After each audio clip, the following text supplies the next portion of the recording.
The last 24 hours in Tory Lanez life has been nothing short of a movie. It's been crazy. This is like something I've never seen before, and I've been doing content for about 2 years now. This is insane, bro. We got a reincarnation coming back from the dead talking to God. We got stabbings. We got a shooting mystery. We got a potential Fed case being overturned. This is all insane. And he about to break it down for sense of all of it. Yeah, because I've been hearing a lot, so I need Flacco to let me and you know just a little bit of something. And to cover everything. So let's get into it. Tory Lanez was stabbed 14 times in prison by a Mexican who's currently serving a life sentence and had to be airlifted from out the prison to a local hospital. Apparently, the injuries range from a collapsed lung. He got stabbed in the head, stabbed in the back. Tory thought he was a goner. He thought he was for sure dead. Damn. Because even with a collapsed lung, God gave him enough strength and fortitude to still be able to tell his daddy that if this is his last day, he made good with God. Did not suffer superficial wounds. That's crazy. He was stabbed 14 times, 5 times in his back. I ain't gonna lie though, as a dad, like imagine you a dad and your son telling you, Dad, I did not shoot that bitch. I did not shoot her. I did not shoot her. I did not shoot her. I did not shoot her. I was tweaking, but I did not shoot that bitch. And then to see your son go to jail and get 10 years for a case that to me it just looked a little fishy, gang. The whole thing looked weird and fishy. Oh damn, I'm tweaking. Let me sit still. The whole thing looked fishy to me. And to be a dad and my son going to jail for 10 years for some shit that he telling me he didn't do, and now I get a call from him saying he damn near died, he got 2 collapsed lungs, and he got stabbed 14 times for no reason, just because he was in here with a weirdo? Like, bro, like, man, I'll be doing the same thing. Cheekbone, in fact, his jaw was open. Damn. He was stabbed twice in the back of his head. Twice in the back of his head. And the rest in his torso, arms, and back, and in his chest. Damn. It may seem sensational, but thankfully, like Dr. King, it was close to his heart, but did not penetrate. Yeah. After that, he was being rushed to a facility nearby in a vehicle in which he said, and I quote, "Dad, I thought it was my last. I thought it was over, bro. And having made my peace with God, I said, okay, God, is this how it's supposed to end for me?" Right. But God said no. God told him, do not give up. In the car, upon which he turned to the attending officers and he said, you must get me to wherever is the closest place that I can get to. About to start I'm crying. bleeding out here. My boat, he didn't even know his lungs had collapsed. All he knows is that he couldn't breathe. He couldn't breathe. He could hardly speak. Right. Upon which the officer turned around and looked at him and said, nah, we got to take him. He has to be airlifted. There's a lot of conspiracies floating around surrounding why Tory Lanez was stabbed. Even there was conspiracies floated around at the press conference today with his father there and his attorneys there. Yeah. And Rock Nation was brought up and Megan Thee Stallion was brought up. And we're going to cover that. But before we can even cover that, we have to cover who exactly stabbed Tory Lanez. This is who did it. His name is Santino Sonny Casillo. The strangest part about this, too, is once he did it, the Mexicans were quick to come out and say, nah, bro, yo, he a renegade. Right? He's not even a part. Listen, we ain't claiming this. We ain't claiming him right here. No, that wasn't us. Please, no, please, listen. And you know the Mexicans, one thing about the Mexicans, they listen, folks, they gonna stand behind theirs, gang. Oh, bro, if they did it, they ordered like, yeah, we did it. Like, what's up, homie? What's up, say? Yeah, we did it to you. You wanna come do it to us? It's gonna be a little bit of something for you. You feel me though? It gets they ain't playing around over there in Mexicano. You feel me? But the fact that they saying that is crazy. I didn't hear that. Some renegade who just went wild on Tory Lanez. This wasn't a hit. I'm assuming that was said to sort of stall out the tension and to not cause a riot. There's only one thing worse than being stabbed 14 times and having your lung collapse, and that's being stabbed 14 times by a pedo.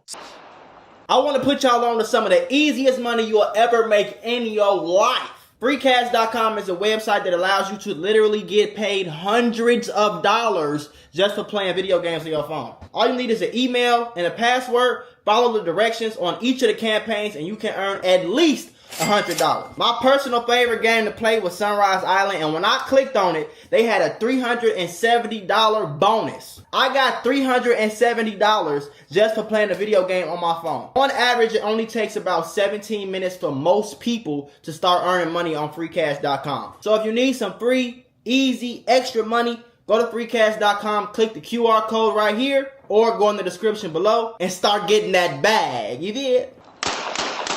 Blicked at his ass. Back up, homie. What you doing? The smoke still. Who is he blinking at? Hey, these niggas is too calm for me. They far too calm. Like, there is something about them we don't know about. Gang. Look at this.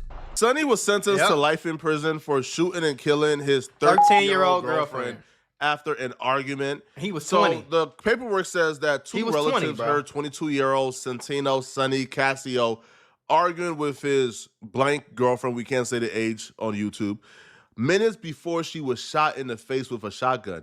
They testified at Casio's trial on Wednesday. Casio is facing murder charges for the death of his girlfriend, along with a special allegation that the crime was committed with a firearm. He is also accused of 2 separate attempted murders with the special allegation of using a knife and causing great bodily injury. Yep. So while in prison, he done stabbed other inmates as well. He got caught with knives. So Ruben Perez, Casio's cousin, now this is the disgusting part. There was a lot of people complicit letting this man live with that little girl. That's crazy. Live with the defendant and his little girlfriend. That's crazy. Evelyn Brenda Sandajas. In Perez's apartment Rest in peace in the to her 1100 too, man. block That's of sad, East bro. Avenue. Perez was getting ready to go out with her friend, Eileen Gonzalez, who was also related to Casio, about 10 p.m. June 8th of 2002, when they heard Casio and Sandajas fighting, and Perez saw Sandajas crying, she testified. Gonzalez and Perez went outside so that Perez could smoke. Minutes later, they heard a shotgun blast, Perez says. Within seconds of the shot, Perez and Gonzalez testified they saw Casio running from the house. I met Casio at the door, Gonzalez says. He just looked really pale and shocked or scared and said, "I've got to get out of here." He looked like a zombie, Perez confirmed. Yeah, I've never was on been that to prison, shit. but whenever I hear stories of prison, it's usually tough dudes telling us how they regulate and they got morals, and how guys like Sonny who do crimes like he did are not allowed to be on the floor with them. How they pack it up and roll it up and they go to PC. So my question is, why was this guy openly being able to live around people like Tory Lanez? Why was this guy able to have enough freedom to be, you know, to potentially hurt Tory Lanez? I thought guys like this are essentially like subjugated to like the corner of the jail, and they live in shame forever. But what 1090 Jake said was it was a 50-50 camp. So like, you know, like he said, if y'all seen the video I just did the other day, when I reacted to 1090 Jake video, it was basically it was like 50% of the PC type of guys and 50% of the regular dudes. So that's the only reason why Tory, you know what I'm saying, was even in the same room as him. You get what I'm saying? Oh shit, I'm muted. It looks like he was having a good old time. Now, to me, the most interesting part about this, bruh, is how I've seen certain Latino creators was running to YouTube to say that this dude who stabbed Tory Lanez, he was not Mexican, and people like myself and Whack 100, we were lying, and it was another black man who did it to Tory Lanez. It wasn't no Mexicans. It wasn't. I'm not gonna make this video super long and stretch the truth out because the truth is the truth. And I don't know too much of detailed information, but I know it sure was not no Hispanics. So whatever Whack 100 I know for is saying, sure it wasn't no Hispanics or whatever Whack 100 is saying. He's lying. I hate when people get on the internet and act like they know exact, and they just profess like they just a prophet. Like, yeah, this is what happened. Nigga, you don't know nothing about what you talking about at all. How you know? You weren't there. he's spinning the narrative, maybe trying to cause friction between the brothers and the essays, whether it's the Northerners or Southerners, it doesn't matter. I feel like, how is that man always the first one to know information? Am I right or am I wrong? How is he magically somehow the first one that knows everything? So with that being said, they told me it wasn't no racial shit. It was one of Tory Lanez's own people, one of his own races. You know what I'm saying? It wasn't a riot. You don't know what you're talking about, so it's not even no reason to keep listening to this nigga. And like this video. You see how comfortable people are with lying on social media now? This man ain't getting no call from nobody, bro. Right. This man turned on his camera, hit record, and said, hey, bro, I'm going to try to go viral any way possible, bro. And that comes with going against the grain. Right? Lying and saying that it wasn't no Hispanics or Mexicans who did it, and we're liars. And the people who did it was actually black, and it was Tory Lanez's own people who did it to him. It was a backdoor. This is what I'm talking about, bro. I don't know what's the motivation for y'all to come on this app and lie with a straight face like that, bro. Man, but that needs to stop. They don't know what you're talking about. And then somebody else will make a completely false story claiming, oh, Tory Lanez brought this upon. See, first it was, a Mexican ain't do this, a Hispanic ain't do this. We could never do this. Right. And now it's Tory Lanez brought it upon himself because Tory Lanez was talking about this man's wife. Man. Once again, please allow me to give you guys yet another update, right? Because I did my background check. You can check out. Man, we not finna be listening to these goofies if they don't know what they talking about, Flacco. We want to listen to you. Tory Lanez, who's like a multi-platinum, super successful, super famous artist, who probably got like women beaten down in jail to come and visit him. Right. You think that man is looking at any woman who is coming to that jail, looking for a man who was convicted of the things that Cassia was convicted of? Cut it out. Cut it the fuck out. That don't even now respect to this YouTuber because I don't know him, right? Because so I can't even call his credibility into question. Shout out to him. I'm just saying I'm not buying it. Tory Lanez is a multi-platinum artist, bro, who probably got BBL vixens beating down that prison door to visit him almost every week. You think that man is looking at a woman who's there to visit Cassie? Man, cut it out, bro. That don't even sound like Tory Lanez's character. So, but there's various conspiracy theories floating around, right? Yeah. So today, Tory Lanez's family and his attorneys, they did a press conference. And during this press conference, they also floated out the idea that Megan Thee Stallion and Roc Nation may be involved in this. Recently, we've been made aware that a member of the media, Mr. Gianno Caldwell, was working on an op-ed for the New York Post regarding Mr. Peterson's innocence. During his work on that op-ed, he became aware of some information in Unite the People's possession regarding a statement that was given to Unite the People by so they saying, wait, are they saying that Roc, because I've been hearing that Roc Nation and them got him locked up, but are they trying to say that Roc Nation and them got him stabbed in prison? Because that would be crazy. Information relevant to that case. The New York Post recently reached out to the prior district attorney, George Gascon, Megan Pete and her representatives, and Kelsey Harris and her representatives. Okay. The only party that responded last week was Megan Pete's representatives with a request for more information. A few days later, he got stabbed. Mr. Peterson's brutally attacked in his jail cell. Ladies and gentlemen, I've been saying since he got arrested, that shit sounds so stupid. You feel me? It sounds so stupid. So you telling me he was shooting at you, at your feet, and the bullet missed your foot, but it was bullet fragments in your foot? Then, I don't know if y'all seen, I kind of glanced at it a little bit and got out and like swiped up real quick because hopefully Flacco put it in this video or I'll just react to it after he done. But it's a video going around that you can see Megan Thee Stallion getting out of the black truck when the police get there. They got their guns drawn. They like, get out the car. She get out the car. She steps on a liquor bottle. Like it looked like a Hennessy bottle or something like that. You can see her. She's barefoot and she steps on the fucking Hennessy bottle. It been sounded weird to me because I think it was a picture of her actual foot when the shit happened. I'm like, bro, he ain't shoot that bitch. That sounds stupid. Come on, gang. You know what I'm saying though? So it sounds dumb as hell to me, bro. It sounds so dumb, and I would not be surprised if she lying because I've seen it. I've seen a girl at Kenwood, bro. I went to Kenwood Academy in Chicago, Illinois, shorty. my like junior, senior year, this girl gonna go to we called it the D store. It's a corner store right by the school. She went in the corner store, tried to steal something, got caught stealing. The dude, the owner of the store, tried to get her stuff back. She got mad, tried to get his stuff back. She got mad. She goes outside and tells her dad that he walked up on her and kissed her. Dad goes back into the corner store, and it was a video of this that went viral. Dad goes back in the corner store, slaps the shit out of him. Dude like, no, I did not do nothing. She tried, you feel me? She comes back to the school. Nigga, when I tell you the school got the whole store shut down, gang, these innocent people lost their business just without no video evidence at all. Everybody know that store had cameras all around there. When you walked in, it was a big-ass TV of cameras. You had people petitioning.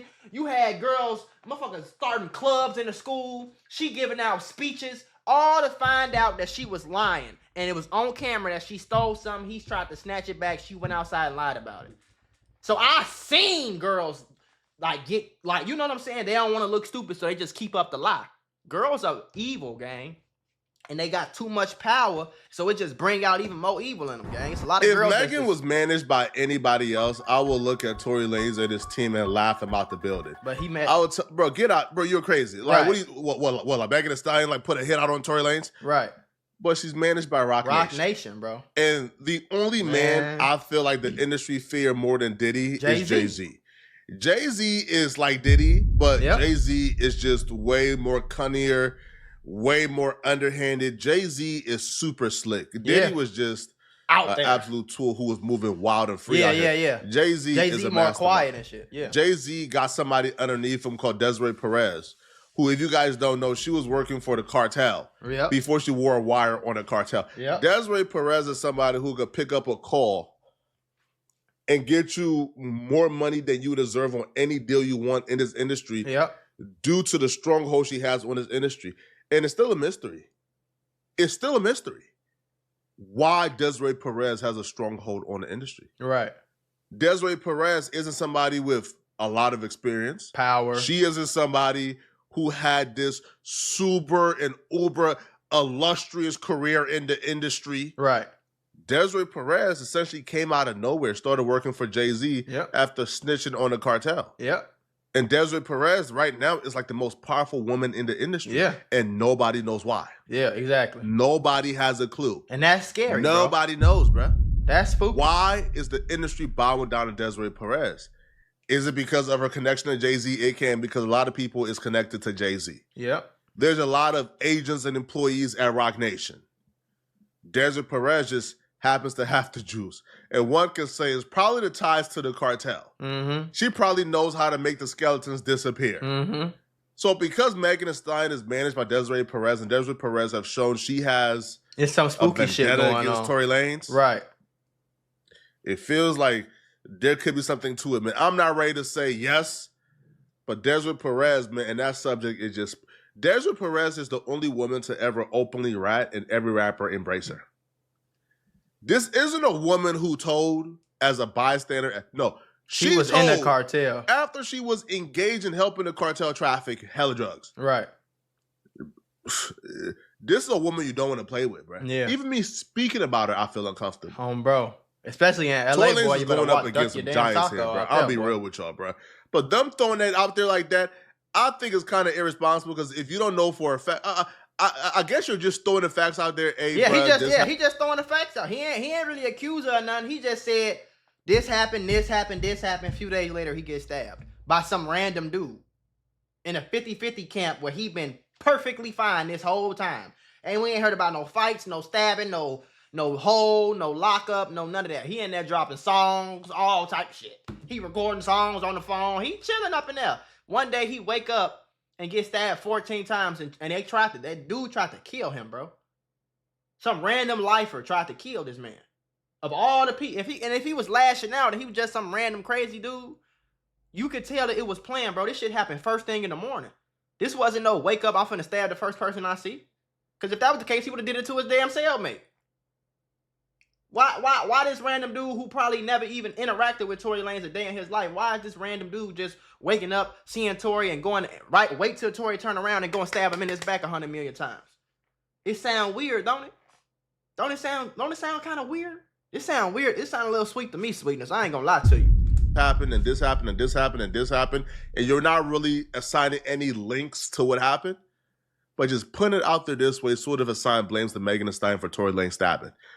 Now, the evidence and the proof that they're talking about that the dude from Rolling Stone is apparently writing a story on is Kelsey, Tory, and Megan were the 3 people in the vehicle along with Tory Lanez's bodyguard. Right. Those are the 4 people who know exactly what took place and who shot who that night. Yeah. Kelsey testified. Well, Kelsey told the police off the stand when she first did her interview that Tory Lanez shot Meg. Meg said that Tory Lanez shot her. Tory Lanez is saying, I don't know who shot her. It wasn't me. Right. However, there's been a lot of speculations that Kelsey is who fired the gun because Tory Lanez's DNA wasn't found. Gun residue wasn't. Gang. Right before gang. We just heard, I just watched a video about this Chicago dude that got killed in a party. They got this man on camera and witnesses said he did it. A few days later, they found him with the murder weapon on him. The same exact murder weapon. They found it on him. The state dropped the charges because the fucking witnesses refused to come to the stand. And you trying to tell me that the federal government, the feds, or whoever the hell locked Tory up, you trying to tell me that the police locked this man up and they locked him up the day that he supposedly shot her. No DNA on the gun. No gunshot residue on him. No trace of any type of evidence that said he ever even held this gun before. No DNA? That means he never touched the gun before. He never grabbed it. He never touched it. He never moved it. He never shot it. He never cocked it. He never loaded it. No DNA. None. So unless this motherfucker got a pack of bleach in the back and he wiped it down, but if that was the case, it would be nobody's DNA on the motherfucker. Come on, bro. I've been around for forever, gang. I know bullshit when I hear it. Found on Tory Lanez, etc., etc. Kelsey was never tested for gun residue. Well, and then the business. Come on, man. And she never got tested, man. This some cap shit. Oh, man. Kelsey's bodyguard, who apparently was working for Kelsey and her husband, and I guess he's fired now, right? So her disgruntled security guard, a former bodyguard and driver, he has came forward to claim that he overheard Kelsey telling her husband that she was the one who fired the gun. Not long ago, United People was approached by a gentleman named Bradley James. It's so bogus, bro. Mr. James informed us he was working as the bodyguard and driver for Miss Kelsey Harris during Mr. Peterson's trial. As such, he was in close proximity and he had privy to conversations she was having with her husband and others. Right. Mr. James informed us he was not under a non-disclosure agreement or a confidentiality agreement and was free to speak with Unite the People, and that he was doing it because his conscience would not let him not speak and leave a man in prison for something he did not do.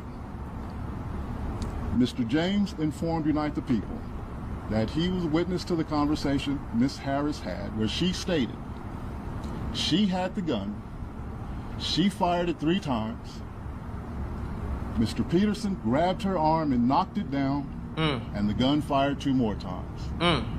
In essence, Mr. Peterson never shot anybody. Mr. Peterson is Tory Lanez. Never even touched that gun. Right. Never fired the gun. Right. When it was announced last night, they had a press conference with bombshell information that will set Tory free. We thought they found a video of Kelsey doing this, but essentially what they said is hearsay, right? Like, I personally don't feel like this is enough to get Tory Lanez free. But there's no DNA on the gun that he just said that he shot her 10 minutes ago. What the fuck are you talking about? What are we talking about here?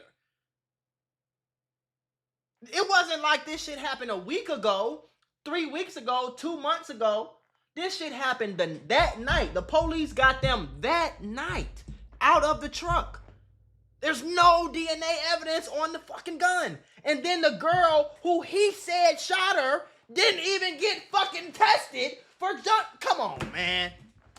I feel like this is enough to get him a pardon. I don't think, an entire trial going on and then a disgruntled employee of Kelsey coming out and claiming that Kelsey was telling her husband that she was the one who shot Megan. That's not going to change anything, bro, like at all, bro. First off, the disgruntled employee ain't really that credible from the court's perspective. Now, again, hey, who knows? To me, Kelsey ain't 100% innocent in this. I don't know exactly what Kelsey's role is, but I think Kelsey did some dirt that night, which is why Kelsey had to get the full immunity before she testified. She got full immunity before she testified. Full immunity is for people who committed a crime and they don't want to incriminate themselves. Exactly. So, but still, I don't feel like a disgruntled employee coming out and claiming that she said this is enough to overturn a conviction. It just won't happen. This is not a bombshell, to be honest. I think this, at the very least, is shocking, it's surprising. But no court is going to take this in as evidence, bro. It's not going to happen. But can we talk about the fact that there's no DNA evidence on the gun? There's no gunshot residue on him. Bro, that's like saying I'm on the corner. The police get reports of a shooting. They get my description. He got on a Valley Fest shirt with some Bulls, red Bull shorts on, some headphones. He got an afro, and he got on some, that's him. They get me. Police say, hey, you fit the description. Come here. It was just a shooting. 5 minutes ago. 5 minutes ago. Not yesterday. 5 minutes ago, we got reports of a shooting, and you match the exact description. And then we went to the scene and we found 40 caliber shells on the floor. They stopped me, handcuffed me, take the gun out of my pocket, and it happens to be a 40 caliber. But I just shot the gun, supposedly just shot the gun 5 minutes ago. They come and get the gun and they test me for gunshot residue and there's none there. What the fuck does that mean? That means I didn't shoot. Like, what the hell? If you blink one time, do you know how much, man? This to me just sort of helped the public perception, but it's not really going to help the court case at all. It's whack, bro. This statement aligns with the statement of the only non-party witness to the case, Mr. Sean Kelly, who at trial testified he saw two women fighting, two men break up the fight, one man grabbed the other one's arm, gunshots came from the passenger side. Passenger side is where Miss Harris was sitting. Right. This further iterates that Mr. Peterson did not shoot Miss Pete, did not shoot at Miss Pete, or did not assault Miss Pete. It's just another irregularity in a list of irregularities in this case. This is why dudes be like, man. There were three potential suspects in the car that night, and yet the only DNA sample was taken of Mr. Peterson. They're saying a lot of good stuff, and a lot of stuff can possibly change somebody in the public's mind. But retrying the case in the public isn't really going to do anything for Tory Lanez from my perspective. Now, Tory Lanez being stabbed may be something. Maybe they could use this to parlay this into, I don't know, serving, like home detention. Maybe getting deported early so he don't have to serve the full sentence. Because, bro, being deported back to Canada, a first world country, to me, that's a whole lot better than doing 10 years in prison. Yeah, But y'all let me know in the comment section, what do you guys think about this? I think it's bogus. I've been saying this from the get-go, though. Like, when I first heard the story and they first start coming out, whenever it happened, some years ago, I've been saying it sounded like some bullshit to me. But the fact that the only person who was tested was Tory Lanez, the only person he didn't have, man, I said this shit a million times. He the only person tested, but he had no gunshot residue and no goddamn, man, this shit whack.